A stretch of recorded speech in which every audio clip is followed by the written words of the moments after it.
Our top story for tonight, Trevor Lawrence signing the biggest contract extension for quarterbacks. He gets paid. The Jacksonville Jaguars ponied up, and now Trevor Lawrence is tied for Joe Burrow with the highest salary, $55 million per year. Trevor Lawrence, this just dropped about 15-20 minutes ago, and that is our top story. So we're going to dive into the fantasy implications, dynasty-wise, a 5-year extension for Trevor Lawrence. We're going to go into how he did last year, what his prospects are for next year, and a few other news items right after this.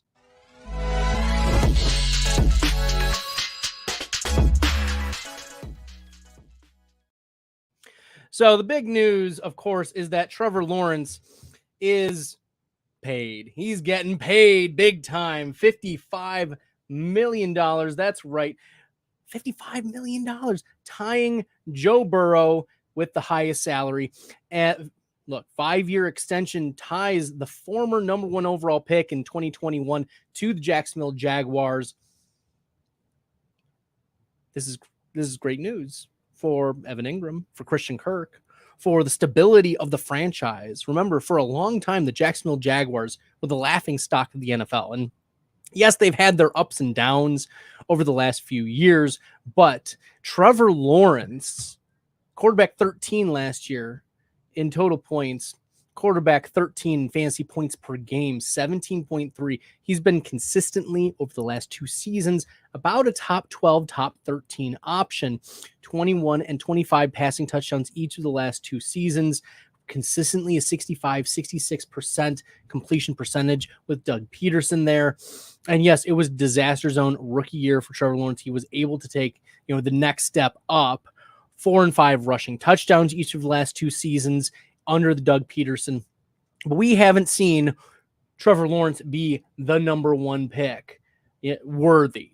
He's been good enough. He's been Trevor meh. And, I don't know, the pun wasn't there, but it was worth a shot. Nevertheless, what we want to do is identify that Trevor Lawrence, this doesn't change much in terms of like the long-term, the short-term fantasy prospects. He's still, my projected quarterback 16 in fantasy points and per game. And is, as I said, been quarterback 12, been quarterback 13 over the last couple of years. And so what does this mean? What options does he have to elevate him to the next level? Well, the Jacksonville Jaguars got rid of Calvin Ridley and replaced him with Gabe Davis and Brian Thomas, right? And so you have Christian Kirk, you have Evan Ingram, you have first-round rookie Brian Thomas, you have Gabe Davis. And so, is that going to be enough to elevate? And I don't think the answer is yes. I think the answer is no. I think the answer is clearly no. Evan Ingram going to be a top 5 tight end. And that's just how Doug Peterson works in his offense. We can't discount that. Christian Kirk is going to get his. But you have to remember, Christian Kirk, former 2nd-round pick. Evan Ingram, yes, a 1st-round pick, super dynamic, athletic, but he's a tight end. There is a limited ceiling for the tight ends and what he's able to do. This is not the type of move that a sharp franchise does. Trevor Lawrence hasn't proven he can take it to the next level, and he doesn't have the weapons. So there's a significant difference between Joe Burrow and what he's doing in Cincinnati. He's dealing with injury issues, not performance issues. Trevor Lawrence, on the other hand, is dealing with performance issues. There is a capped ceiling for Trevor Lawrence. And maybe it's because he's just not as good as we thought he would be. He's like Baker Mayfield 2.0. Look, the player profiler comp is Peyton Manning, but is it coaching? Is it the personnel? Like, obviously, Gabe Davis, maybe Brian Thomas surprises us. Look, I'm more agnostic than most on Brian Thomas. I think he's got some great athleticism. He won a lot in college, but there are also some red flags for Brian Thomas. And look, is he going to be the Tyreek Hill, Jamar Chase, the wide receiver 1? I don't think we can say that. There's not this... There's not this confidence. And so comparing Trevor Lawrence to some of the other highly paid quarterbacks, this is where the the quarterback market reset, I think, happens. So this kind of messes over what I project Miami, right? This is one of the first dominoes to fall in terms of Trevor Lawrence. And then is it going to be Tua next? Tua is probably going to command a similar contract. And Trevor Lawrence and Tua are not very different in their performances, right? Tua has struggled with his health. The last couple years, he's been quarterback 16 and 9 in fantasy points per game, comparing Trevor Lawrence, who was quarterback 12 and quarterback 13. So these are players who are in about the same range, right? They're in the same range, but they're going to get paid like Joe Burrow, who, the Cincinnati Bengals went to a Super Bowl just a couple years ago. Trevor Lawrence, Tua Tagovailoa haven't sniffed that level of success in the playoffs. But the problem is that these franchises are so hung up on they got their guy and they can build around their guy. There's some level of some organizational pride and hubris that they're going to be able to win with their guy, But no, in some senses, you got to be like the Rams. You've got to just say, you know what? We've put up with Jared Goff. He's done well for us. Jared Goff also a great example of this. He's getting paid a ton of money. And the Detroit Lions are on a resurgent team. And the Lions have hit on a lot of players. But the Rams looked at Jared Goff and said, even though we built around him, we had Cooper Kupp and Robert Woods, right? And we had a few other pieces on this team that were really good. Todd Gurley. But there was a cap ceiling. And they eventually said, you know what? We need to move on. We need to move on. And we're willing to pay for a change of scenery. We're willing to pay 2 first-round picks and Jared Goff to get Matthew Stafford. And what did that do? It won they got the Super Bowl that they wanted. These organizations striving for the Super Bowl. That's why, if the Cowboys are smart, they'll let Dak Prescott walk. And I think that's going to be the move. I think this is just me reading the tea leaves, me reading what happened at the NFL draft. The Cowboys were going against what the tide was. Remember, much of Vegas lines had them taking a running back in the second round, right? It was going to be Jonathan Brooks. And there were reasons to tie Brooks to the Dallas Cowboys. But the Cowboys instead forewent the running back position entirely in the draft. And they said, you know what? We will figure it out in free agency. We will figure it out with our own guys. And Ezekiel Elliott, Rico Dowdle, they're going to be the guys. So I think that this is also going to lead to a Dak Prescott hitting the market because the Dallas Cowboys are going to shift gears. So among the dominoes that will fall, yes, Green Bay, they're very close to an extension with Jordan Love. That's the reports anyways for right now. But this is a big deal for the quarterback market and for the NFL as more money is being influxed into the salary cap. Remember, the salary cap increased a significant amount. I think about $20 million just offhand. And so that's a big deal when we're looking at who's going to get paid the most. Well, if the pie is getting bigger and the percentage of the salary cap follows with the quarterback for most of these organizations, you're going to see quarterbacks continue to get their major raises, even the meh quarterbacks, the Mever Lawrences. Okay, that was a better pun, right? Give me a thumbs up, give a like, give a subscribe if you like the content.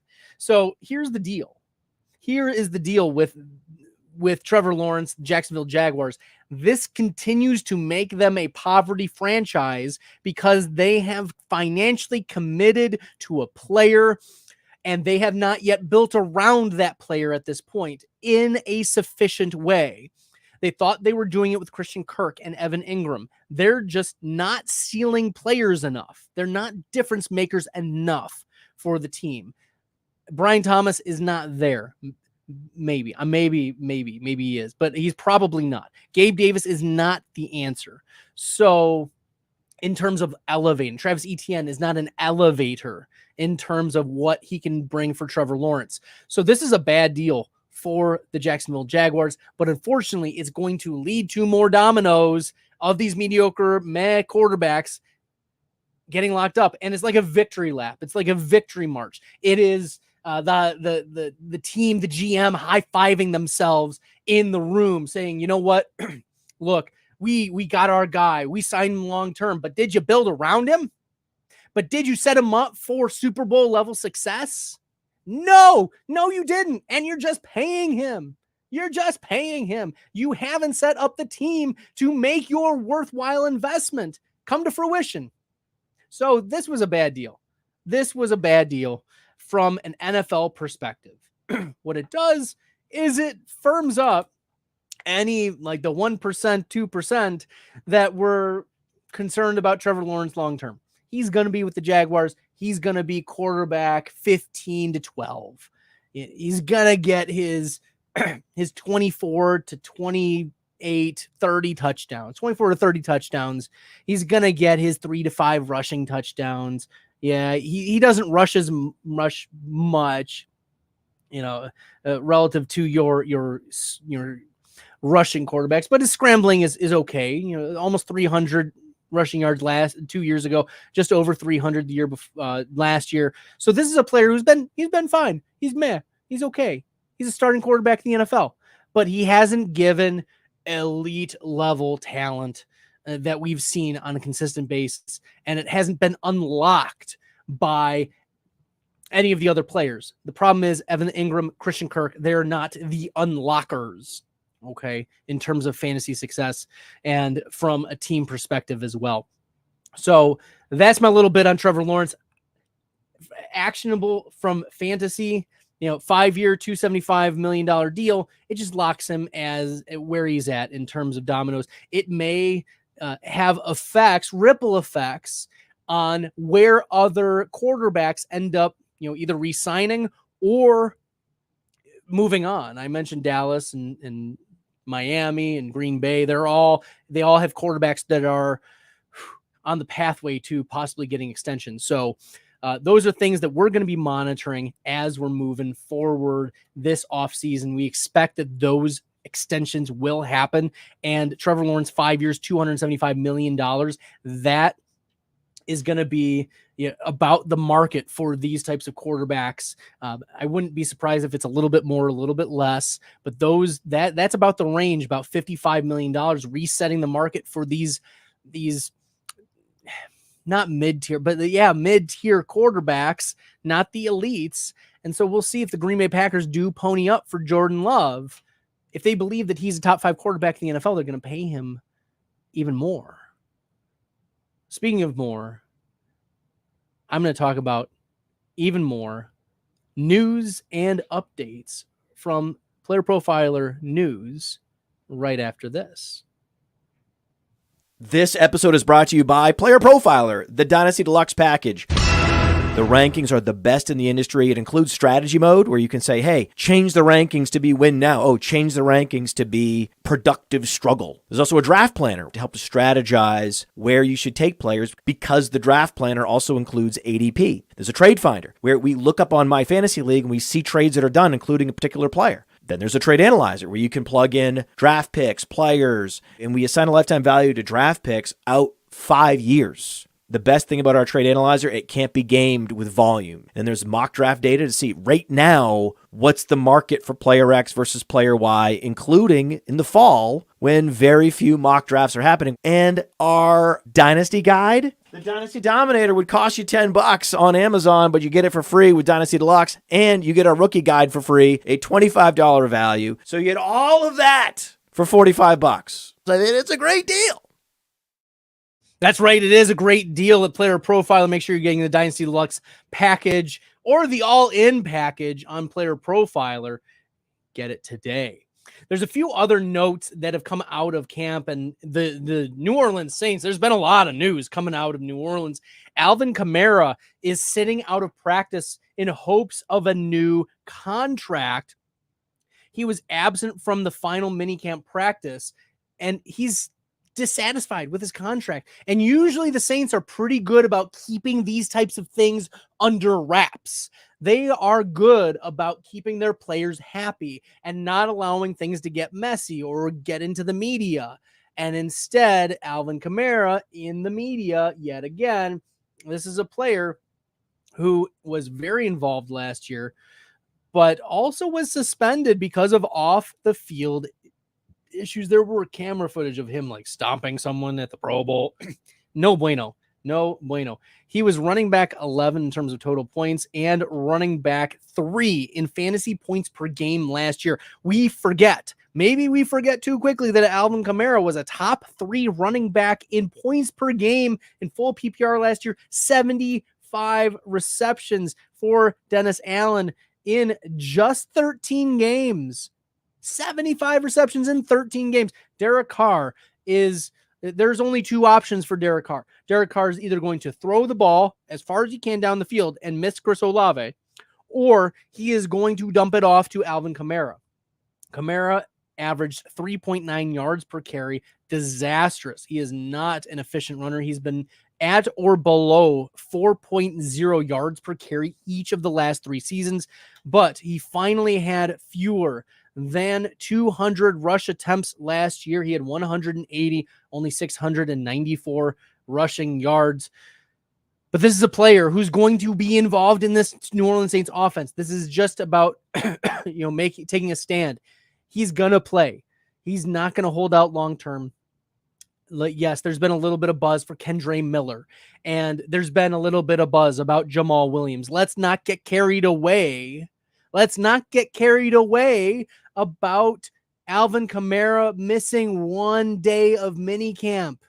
No, the Saints are going to sign him to like a 2-year extension for like $20 million, get him some more money. I don't know, $20 million a year. They're so dumb with they're so dumb with their cap situation. Just today, they renegotiated Taysom Hill's contract yet again so that he counts for $17 million against the cap in 2025.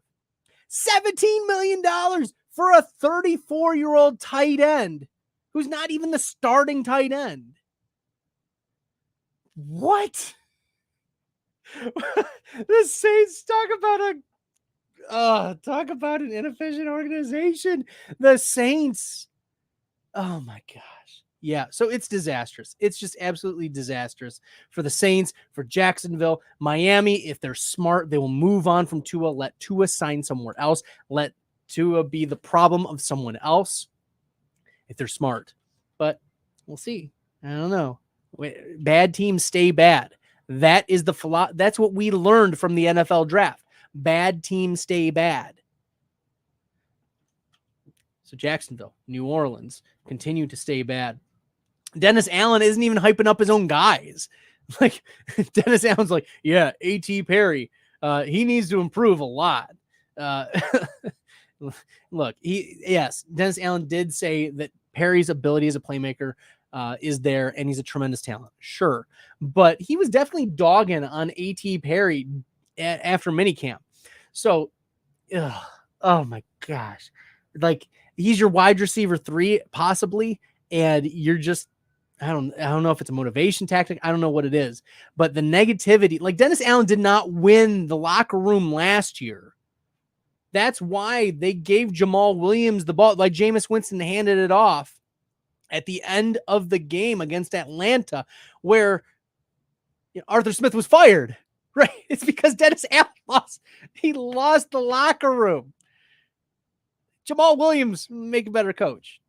Nevertheless, Dennis Allen dogs on A.T. Perry. Juwan Johnson, I mentioned Taysom Hill not even being the starting tight end. He might have to be, though, with Juwan Johnson. Shout out to Jeremiah Retzlaff. This was a great title to the news blurb. If you guys haven't checked it out, go to playerprofiler.com/news. You get free news about the players written up by Player Profiler staff. And some of them have videos, like Jeremiah's here for Juwan Johnson. He literally starts, Juwan Johnson starting off on the wrong foot because he has a foot injury. That is gold. That is gold. Make sure you guys are checking out playerprofiler.com/news, because as head of the news desk, I'm extremely proud of a lot of the work that all the guys have been putting in terms of the blurbs, in terms of the videos, because stuff like this is what's going to get it done. So Yes, like starting off on the wrong foot when he has a foot injury. Fantastic work by Jeremiah. And talking about Taysom Hill, I talked a couple weeks ago, 2 weeks ago, about how Taysom Hill was a tight end. He's going to have to play some tight end if Juwan Johnson is missing reps. Yes, they're backup tight ends, blah, blah, blah, blah, blah. Clint Kubiak is going to use Taysom Hill. He's going to use him. He's going to be fantasy relevant. Let me tell you, draft your Taysom Hills wherever he's registered as a tight end. So based on my count, DraftKings, he's a tight end. Drafters Fantasy, he's a tight end. And FFPC, he is still technically a quarterback, but I anticipate that once the depth charts come out officially, that Taysom Hill will be switched over from quarterback to tight end. This is where the sharps make their money. Draft Taysom Hill in the FFPC streets because the shift is going to happen. He's going to be listed as a tight end in the depth charts. Juwan Johnson dealing with a foot injury. I like Juwan Johnson in best ball. Continue to draft Juwan Johnson in best ball.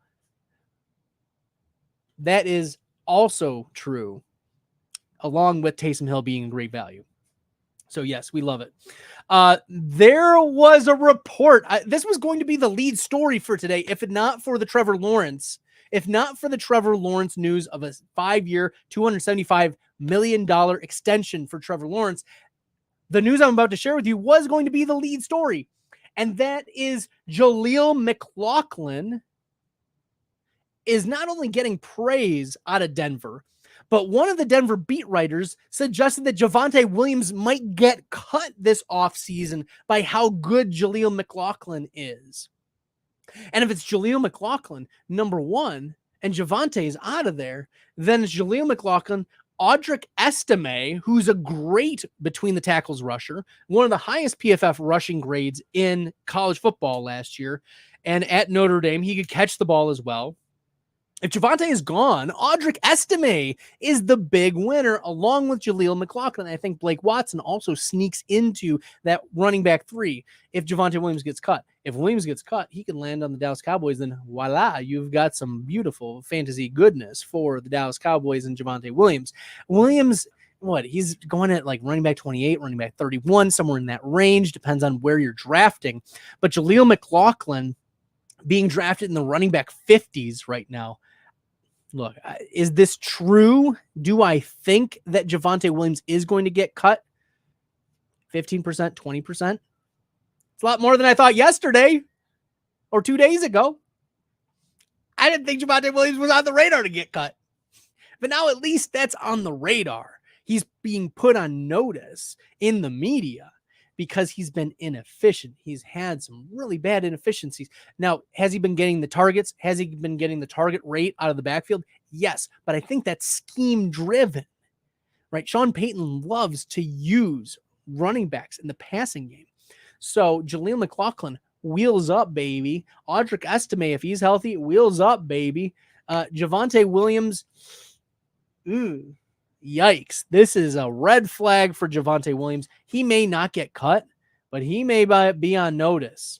And we already saw how quickly Samaje Perine fell down that Denver backfield depth chart. Say that 3 times fast. Denver backfield depth chart. Jaleel McLaughlin, rising star of the Broncos backfield. A few other players missing from minicamp. Amari Cooper is missing from minicamp, right? Yeah. Amari Cooper missing from minicamp, expecting an extension, right? I anticipate that they might sprinkle a little bit more. The Cleveland Browns might sprinkle a little bit more for him. But, the reality is Coach Stefanski, he said that Amari Cooper was not excused. He also told reporters, obviously, as you guys know, you have to focus on the guys that are here. Situations, I understand they come up. Cooper's in the final year of his contract and is looking to hold out for the extension. So last year, Amari Cooper, 72 receptions, 1,250 receiving yards, 5 touchdowns, and he went absolutely berserk in that one game, at the end of the season. The 3 touchdown game is like 50 fantasy points. That's what Amari Cooper can bring in terms of the spike weeks. We love to see the spike weeks. But also, is Deshaun Watson any good? That's a major question for the Cleveland Browns as we go into the rest of the off season. The last little bit that I want to talk about tonight is just the absolute hype that is engulfing Bijan Robinson. Holy buckets. Raheem Morris has the highest of expectations for Bijan Robinson. And look, many of us were hurt last year if we drafted Bijan Robinson. I was saying don't draft Bijan until round 2. That was my hard and fast rule. I did not draft any first round Bijan Robinson. And I got some second round Bijan Robinson. But this year, you're not going to get any second round Bijan Robinson. Because Raheem Morris has a plan for Bijan. And Morris told the beat writers that his goal is to get the ball to Bijan as much as you can in as many ideal situations as you possibly can. That is music to our ears. We want to hear that. We want to hear the coach say, get the ball to the best players. That's what we want. We don't want, whoever the wide receiver 2 is going to have to step up and situationally blah, blah, blah. No, we don't want that. We want Drake London's getting the ball. Bijan Robinson's getting the ball. Kyle Pitts is getting the ball. The offense is going to run through Bijan and Drake London. That's what we want to hear. And we are hearing it out of Atlanta. We want to believe Raheem Morris. We want to believe him. And the offense is set up for success in Atlanta.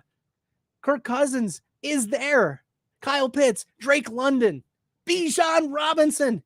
And yes, don't sleep on Darnell Mooney, as my friend Dan Williamson has pointed out numerous times. Darnell Mooney, a great value, especially in the best ball spike week scenario. You want to be drafting a lot of Bijan Robinson in your first rounds of fantasy drafts. The pathway is so clear for Bijan to be RB1 overall. Look, it's just Christian McCaffrey. I'm not as worried about Breece Hall. I think Bijan Robinson has the clearest pathway outside of Christian McCaffrey to be the running back 1. And the table is being pounded by the Atlanta Falcons head coach. We want to hear it. We want to see it. Fantasy gamers, rejoice. We are getting the good news. Yes. All right. So, this was a lot of fun. Make sure you guys are following me on Twitter at FFStalder.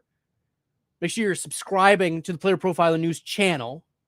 And make sure you're going to playerprofiler.com/news, where you get great analysis, great videos, and up-to-date news that will help you win your fantasy leagues, both in the offseason and during the season. Until next time, everyone, good luck in the fantasy football streets. Hey, I want to take a moment to thank you for tuning in. It's important to me that all of our media be free. This is only possible because of you allowing a true independent sports media enterprise to thrive unlike any other in the business. So please subscribe to the All In Package to continue to make all of this possible, to ensure that all of our stats, information, data, content is available to you, especially you, the people that get the site and get the show.